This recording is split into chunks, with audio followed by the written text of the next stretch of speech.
সকাল হয়ে গেছে, উঠে পড়ি। আজকে তোমার সব জিনিসপত্র ক্লিন করার দিন।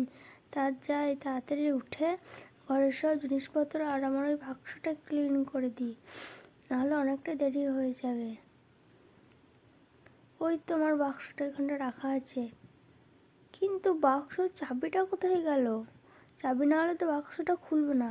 এবার আমি কি করব? চাবি না হলে তালাটা খুলবেও না। আমাকে তো তাহলে চাবিটাকে খুঁজতে হবে। যাই আগে চাবিটা ভালোভাবে খুঁজে নিই।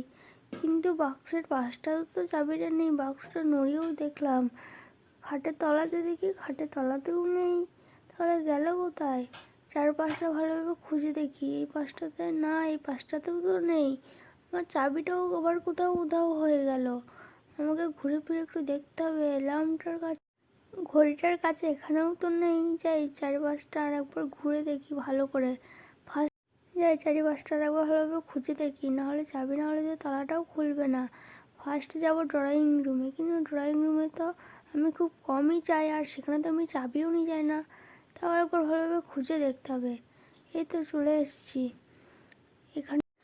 এখানটাতেও নেই। বাবা, গেল কোথায় চাবিটা? এই পাশটা একবার দেখি। এবার কিচেনে এসে দেখি, কিচেনে কি এখানটাতে কিছু আছে?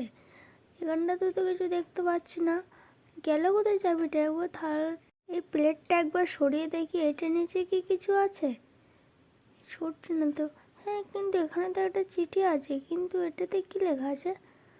ও, বুঝতে পেরেছি। এবার আমাকে যেতে হবে আমার সুইমিং পুলের কাছে, ওখানটায় কিছু পাওয়া যাবে। চিঠিতে তো তাই লেখা ছিল। ওই তো মনে হয় আমার চাবি, কিন্তু আমার চাবি আমার সুইমিং পুলে কি করে এলো? সেটা তো আমি তো একবার বুঝতেই পারিনি আমার চাবিটা এখানটায় কি করে এলো। যাই হোক, চাবিটা তো পাওয়া গেছে। এবার যাই গিয়ে বাক্সটা খুলে ফেলি। এই দেখো বন্ধুরা, আমার এই বাক্সটাতে এই জাদুর পাথরটা পেয়েছি। এই জাদুর পাথরের কাজ তোমাদেরকে নেক্সট ভিডিওতে অবশ্যই দেখা